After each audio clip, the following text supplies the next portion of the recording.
ওম পরমাত্মা নমঃ।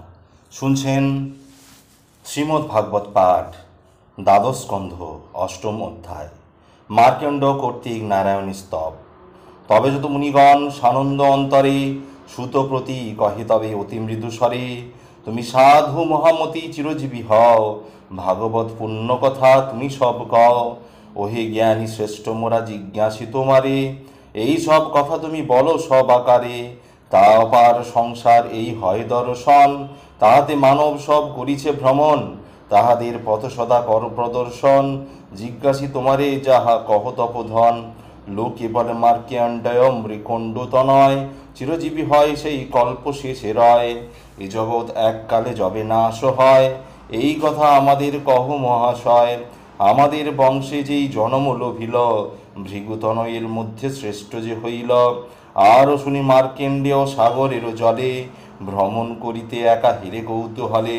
বালক পুরুষ পটবত্রেতে শয়ন, সন্দেহ হইল বড় করি দর্শন। এই কথা বিস্তারিয়া কহ সবাকারে, সন্দেহ ভঞ্জন তুমি করো এইবারে।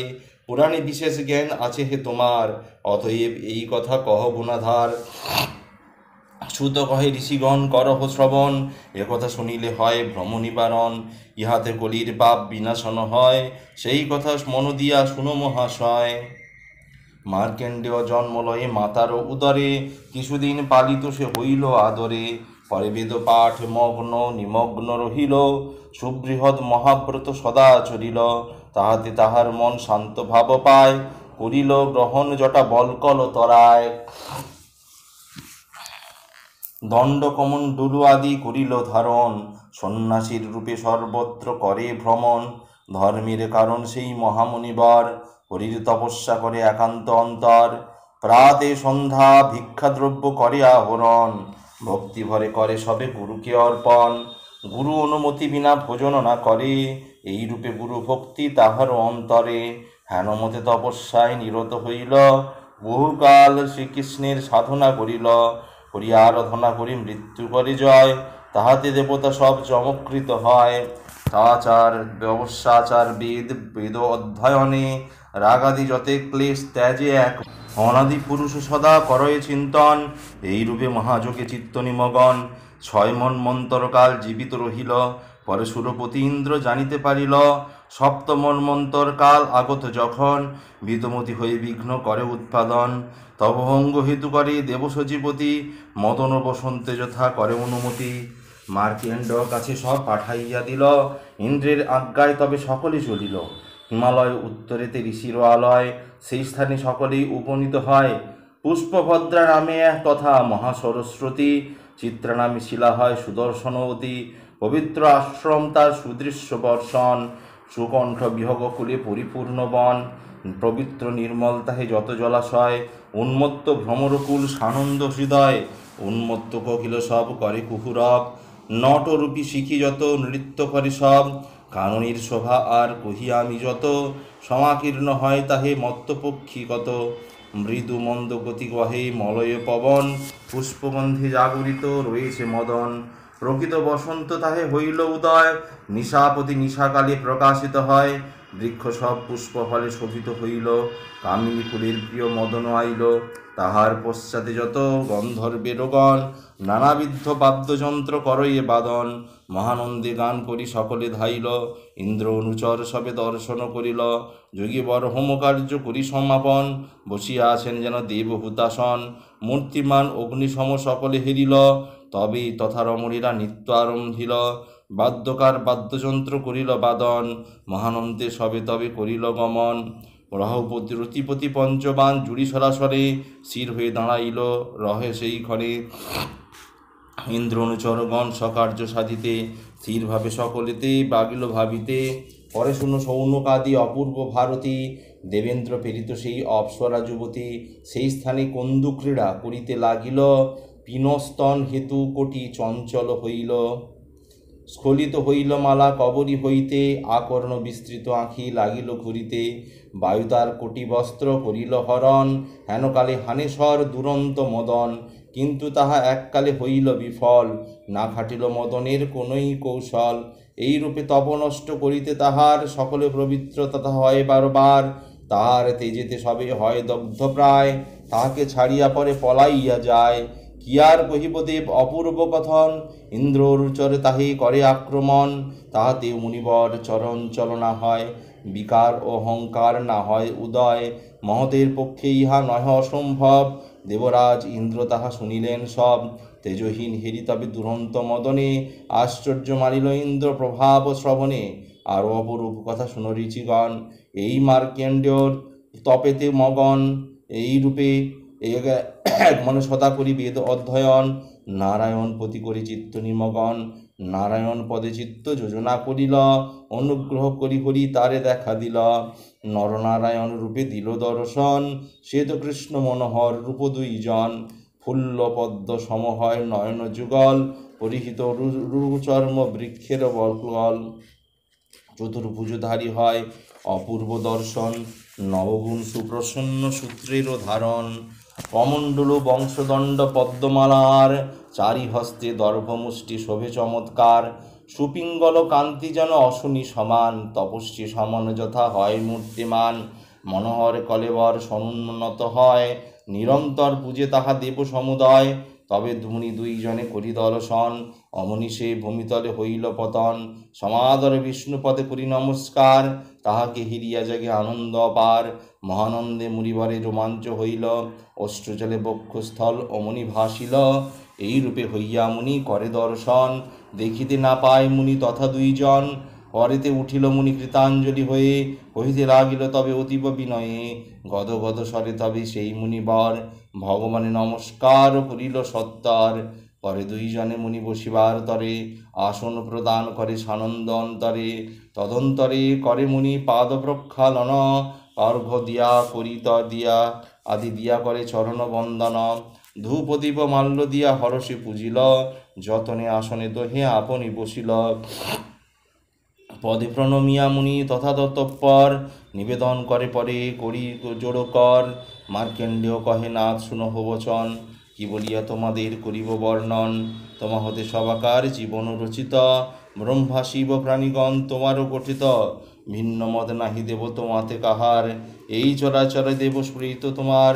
তথাপি তোমারে তারা করো ভোজন, তাহাদের আত্মা বায়ু তোমরা দুজন। এই ওহে ভগবান হও তোমরা দুজনে, দুই মূর্তি ধর দেব মঙ্গল কারণে। ত্রিলোকের তাপ ও শান্তি করিবার তরে, তোমাদের দুই মূর্তি অতি শোভা করে। যেমন রাখিতে বিশ্ব তুমি নারায়ণ, মৎস্য আদি নানা রূপ করিল ধারণ। অর্ণ নাভ সম বিশ্ব করিয়া সৃজন, পুনর্বার করগ্রাস হে ভূত ভাবন। জগত পালনকারী জগতের সার, স্থাবর জঙ্গম আদি সবারও আধার। তব শ্রীচরণ আমি করি হে ভজন, যোগীগণ যার লাগি যোগেতে মগন। তবে স্তবে মগ্ন অনুক্ষণ যে পদের তরে, অর্চনা করো এ তারা তাকে থাকে শ্রদ্ধা ভরে। কি আর কহিব আমি হে বিশ্বের প্রতি, তোমা বিনা যে বকুলে নাহি অন্য গতি। ভয়শীল মানবের কি উপায় হয়, মুক্তিপদ বিনা ওহে মুক্তিপরূপ পদ বিনা ওহে দয়াময়। দ্বিপরার্ধ কাল যেই ব্রহ্মার জীবন, কালরূপী ভাবি তোমা ভীত দর্শন। আত্মার নিয়ন্তা তুমি হও আত্মময়, আবরণস্থা মাত্র দেহ আনি জানি হে নিশ্চয়। সত্য জ্ঞান রূপ তুমি জীবের জীবন, সকলের মূল হয় তোমারও চরণ। যেই পদে বারবার করি নমস্কার, যদি কেহ এই পদ পায় একবার, সর্ববাঞ্ছা পূর্ণতার হয় সেই ক্ষণে। ঈশ্বর তুমি হও ওহে কৃপাময়, সত্যরজ আর এই তমগুণে তব সৃষ্টি স্থিতি হয় লয়। জানি ভবধব মায়াময় তুমি নাথ জীবেরও কারণ, সর্বক্রীড়া করো তুমি ওহে নারায়ণ। তব তত্ত্বময়ী লীলা যত জীবগণে, সমর্থি যে হয় দেব মুক্তির সাধনে। সত্য তমরজ সত্য গুণে তুমি তমরজ গুণে তুমি দুঃখ দাও সবে, দুঃখ মোহ ভয় আদি তাহাতে উদ্ভবে। অতএব পণ্ডিতেরা সদা সর্বক্ষণ, মায়ারূপ নারায়ণ রূপ তব করেন ভজন। তব ভক্ত জন যত আছো এ বিশ্বতে, সত্যকে পুরুষ ভবে ভাবই মনেতে। যাহা হতে আত্মসুখ লভে সর্বজন, ভয়হীন হয় সবে ওহে নারায়ণ।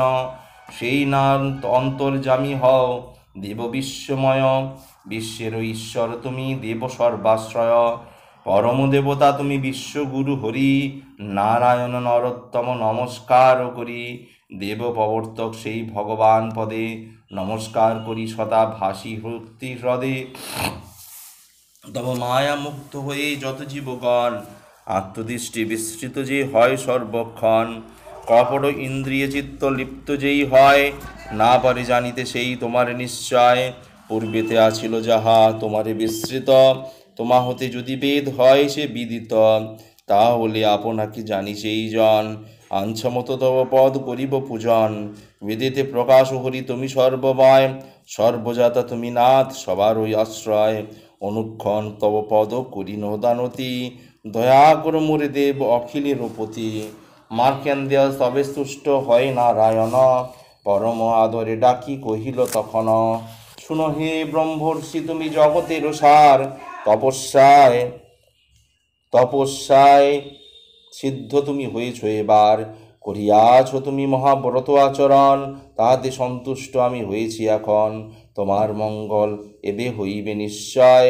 মনমত বর মাগো ওহে সদাশয়, যাহা চাবে তাহা দেব শুনো মহামতি, মার্কেন্ডেয় কহে শুনো ওহে ভূতপতি, অখিলের নাথ তুমি দেবনারায়ণ, বিপন্ন জনের কর দুঃখ নিবারণ, আপনি আমারে নাথ দর্শন দিলে, আমারে মাগিতে বর আপনি কহিলে, আপনি আবারে হরি দিলে দর্শন, অতএব অন্য বরে নাহি প্রয়োজন, তোমার অভয়পদ নয়ন গোচরে, কিবা প্রয়োজন আর আছে অন্য বরে, অতএব কহি শুনো কমল লোচন, পুণ্য শ্লোক নিরমণি দেবনারায়ণ, তথাপি তোমার মায়া ইচ্ছা দেখিবারে, যেহেতু করো এ ভেদ দেবতা সবারে, সকল বস্তুতে ভেদ যে করে তোমারে, অতএব সেই মায়া দেখাও আমারে, মার্কেন্ড স্তবত স্তব শুনে যেই জন, সর্বপাপ হতে মুক্তি পায় সেই জন, সুবোধ রচিত গীত ভাগবত সার, মার্কেন্ডেয় স্তব কথা করিয়া বিচার, এটি মার্কেন্ড কর্তৃক নারায়ণের স্তব। নবম অধ্যায় মার্কেন্ড কর্তৃক শ্রীকৃষ্ণের মায়া দর্শন।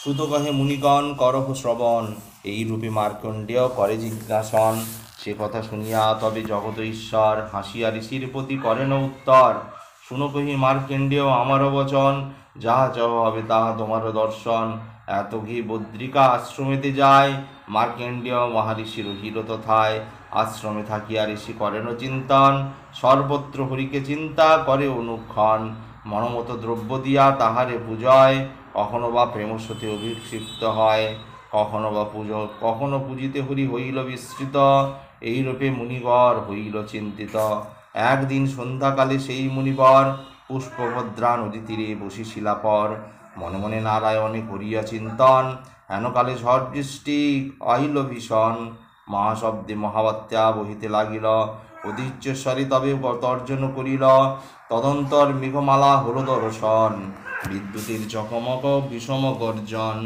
চারিদিকে মহাবেগে বৃষ্টি বরিশয়, তদন্তর শুনো সবে যাহা দৃষ্ট হয়, ভীষণ আকার মহা নক্র সমন্বিত, আবর্ত সম্পন্ন মহাশব্দেতে ধ্বনিত, চারিদিকে তরঙ্গিত চারটি সাগর, করাছি সেই ধরা দৃশ্য ভয়ঙ্কর, তবে মুনি আপনাকে আর প্রাণীগণে, মহাবৃষ্টি প্রচণ্ড সে বাত্তা দর্শনে, দেখিয়া সকলে হয় বিদ্যুৎ পীড়িত, জলে মগ্ন দেখি ধরা হয় ব্যাকুলিত, অন্তরে হইল মহাভাবের উদয়, পরে শুনো মুনিগণ কথা সমুদয়, বাত্তায় ঘূর্ণিত জল তরঙ্গ ভীষণ, এইরূপে মহাদৃশ্য হয় দর্শন,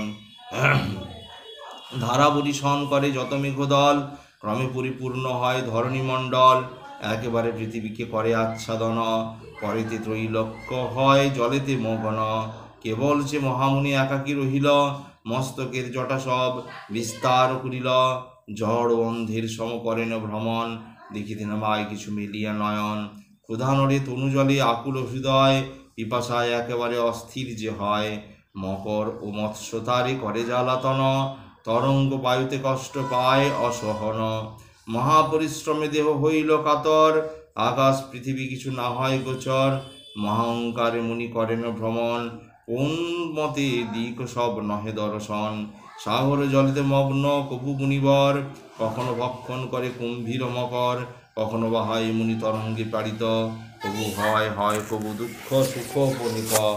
ব্যাধিতে পীড়িত হয়ে কবু মৃত্যু হয়, এইরূপে মুনিবর আকুল হৃদয় বিষ্ণুর মায়াতে আত্মাচ্ছন্ন করিল। সাগরের জলে ঋষি ভূমিতে লাগিল, এইরূপে কতকাল সেই ঋষিবর অবস্থিতি করে সেই জলের উপর। একদিন সেই দ্বিজ ভ্রমিতে ভ্রমিতে এই রূপ দৃশ্য এক পাইল দেখিতে। পৃথিবী উন্নত ভাগে হয় দর্শন, ফলপুষ্পে বৃক্ষ পটবৃক্ষ পূর্ণিত তখন। ঈশান বৃক্ষের ঈশান কোণে দেখে মুনিবর, কর্ণপুটে এক শিশু নিদ্রায় কাতর। অন্ধকার নাশে সেই শিশুর প্রভায়, মনোহর কান্তি কিবা প্রকাশিত তাই। দীপ্ত মকরত মরকত সম শ্যামল বরণ, মনোহর শিশুন্দর সে কমল বদন। কম্বু সমগ্রীবা তার পরম সুন্দর, সুবিশাল বক্ষ তার নাসা মনোহর। কি সুন্দর যুগ্মভুরু হয় দর্শন, অলকা শোভিত তাহায় দীর্ঘলোচন। মনোহর কর্ণদয় অতীব শোভিত, দারিম্ব পুষ্পেতে যেন হয়েছে রঞ্জিত। কিবা সে মধুর হাস্য হয় দর্শন, অধরের ক্লান্তি হয় অরুণবরণ। হে বিপেন্দ্র কহি শুন অপূর্ব ভারতী, যখন হিরল ঋষি শিশু অল্পমতি। নিজ হস্তে পদাঙ্গুলি করিয়া ধারণ, আনন্দিতে সেই শিশু করিছে চুম্বন। তাহার দেখিয়া ঋষি আশ্চর্য হইল, শিশু হেরি ঋষিবর বিস্ময় মানিল। তাহাদের এই পরিশ্রম দূরীভূত হয়, হৃদিপদ্ম বিকশিত হয় সে সময়। সর্বদেহে রোমাঞ্চের উদয় হইল, অত্যাশ্চর্য রূপহেরি শঙ্কা উপজিল। তথাপি সে মুনিবর জিজ্ঞাসিতে তাই, দ্রুতপদে সেই স্থানে শীঘ্র অতি যায়।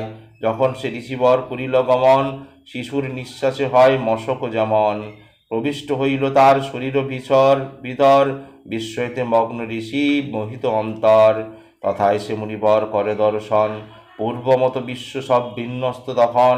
আশ্চর্য হইল ঋষি মুগ্ধ দৃশ্যে হয়, দিব্যেতে প্রকাশ বিশ্ব দেখে সমুদয়। আকাশ বাতাস তারা পর্বত নিগর, গ্রহ তারা দ্বীপদেশ নদী ও সাগর। দেবতা অসুর বন আশ্রম নিচয়, দর্শন করিল মুনি সেথা সমুদায়। এইরূপ দেখে বিশ্ব শিশুর শরীরে, তারপর শ্বাসপথে আইল বাহিরে। প্রলয় সাগরে তবে হইল পতন, পৃথিবীর উচ্চ দেশে হয় দর্শন। বটবৃক্ষ বটপুটে বালকে হিরিয়া, একেবারে শিবর আনন্দে মাতিয়া। বালকের করিবারে মুনিয়া লিঙ্গন, তাহার নিকটে তবে করিল গমন। আপনি সে যোগেশ্বর হতে সেই স্থান, ঋষির সম্মুখে হতে করে অনন্তর্ধান। তদন্তরে বটজল অন্তর্হিত হয়, পূর্বমত ঋষি মুনিবর নিজাশ্রমে রয়। ভাগবত কথা হয় পরম কারণ, সুবোধ করিছে ভিক্ষা হরির চরণ। ইতি মার্কেন্ডীয় কর্তৃক শ্রীকৃষ্ণের মায়া দর্শন। আজ এই পর্যন্তই। আগামী পর্বে শুনবেন মায়া বৈভব। ভালো লাগলে চ্যানেলটি অবশ্যই সাবস্ক্রাইব করবেন ও পাশে থাকা বেল আইকন অবশ্যই ক্লিক করবেন। ওং পরমাত্মনে নমঃ।